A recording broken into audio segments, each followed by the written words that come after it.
नमस्कार, स्वागत है आप सभी का अग्नि की रिपोर्ट में। तो आज के इस एपिसोड में हम बात करने वाले हैं दो विद्यार्थियों से, जिनमें से एक 12th में पास है तो एक 12th में फेल। मेरा नाम हर्ष है और मैंने बोर्ड्स में टॉप किया है।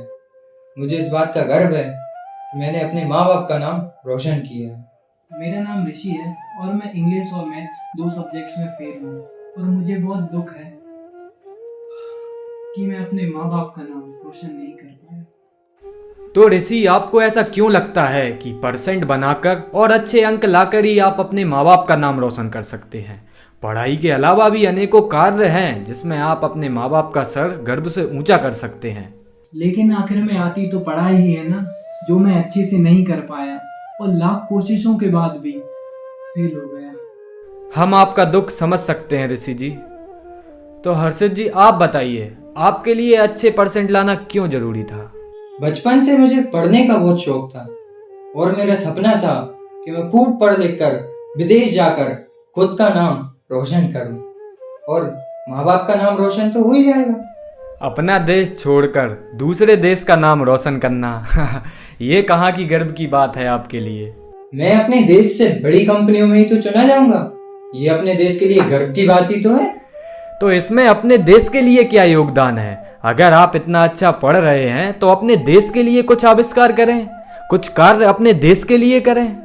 कर सकता हूँ, लेकिन फॉरेन कंपनियों की तो बात ही अलग है।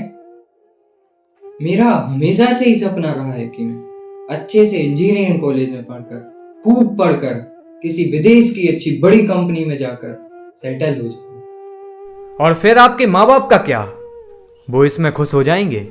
हाँ, हो जाएगा। हर महीने उन्हें पैसे भेज दिया करूंगा। मैं वहां अच्छी लाइफ जीऊंगा, वो यहाँ अच्छी लाइफ जिएंगे। और पैसा है तो सब कुछ है ना सर, बताओ सही बोला ना? बहुत अच्छी सोच है आपकी। अगर आप वहीं जन्मे होते तो आपका ट्रेवल का भी खर्चा बच जाता। तो ऋषि जी, आप बताइए, आपके क्या सपने हैं? वैसे तो मैं एथलीट हूँ, 2 बार नेशनल जीत चुका हूँ। फिर तो ये आपके माँ बाप के लिए गर्व की बात होगी। काश होती सर, उसकी वजह से मैं अपना एग्जाम नहीं दे पाया था क्योंकि नेशनल इवेंट और एग्जाम एक ही दिन पे पड़ गए थे। इसी वजह से मैं अपना एग्जाम नहीं दे पाया था। तो मेरे पिताजी ने मुझे बहुत डांटा था और बहुत मारा भी था। कभी समझाने की कोशिश नहीं की आपने? उनका कहना है कि नौकरी करोगे तो खुश रहोगे, शादी हो जाएगी, वरना कोई लड़की भी नहीं देगा ऐसे खेलने कूदने वालों को। हमारे देश की सबसे बड़ी कमजोरी ही यही है कि अन्य टैलेंट के काबिल लोगों को पढ़ाई के लिए मजबूर कर कर उनके टैलेंट पर आग लगा दी जाती है। उनसे समय मांगो और अपने लिए काम करो। मुझे भरोसा है कि तुम्हारा टैलेंट एक दिन हमारे देश का नाम रोशन करेगा। सच में देश का नाम करना चाहता था। मेरा सपना था कि ओलंपिक्स में जाकर देश के लिए एक गोल्ड मेडल लेकर आऊं।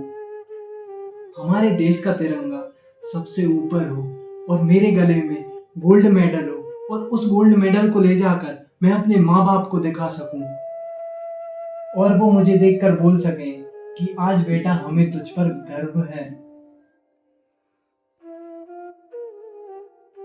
और तुम्हारा टैलेंट अमेरिका का नाम रोशन करेगा।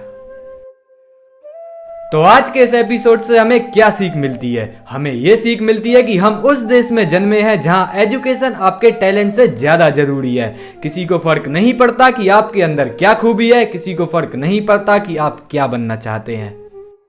ये समाज कभी नहीं पूछेगा आपसे कि आप खुश हैं कि नहीं, पूछेगा तो सिर्फ ये कि आप कमाते कितना है और आप काम क्या करते हैं।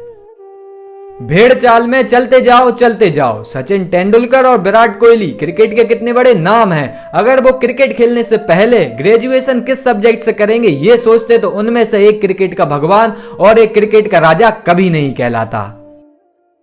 पढ़ाई जब तक जरूरी है जब तक आप आपके अंदर बैठे एक और कलाकार को ना पहचाने। जिस दिन आपने उसे पहचान लिया उस दिन उसे निकालकर इस दुनिया के सामने रख दो। कभी कभी घर की सिचुएशन ऐसी हो सकती है कि आपको ना चाह कर भी नौकरी करनी पड़े, लेकिन एक बात हमेशा याद रखना, स्थिति खराब हो सकती है, हालात खराब हो सकते हैं, लेकिन एक चीज खराब नहीं हो सकती, वो है आपके अंदर का वो कलाकार। इसलिए उसे जिंदा रखिए। एक पौधे में आप जितना पानी डालोगे, जितनी धूप दोगे, वो उतना ही विशालकाय होगा। ये बात हमेशा याद रखना।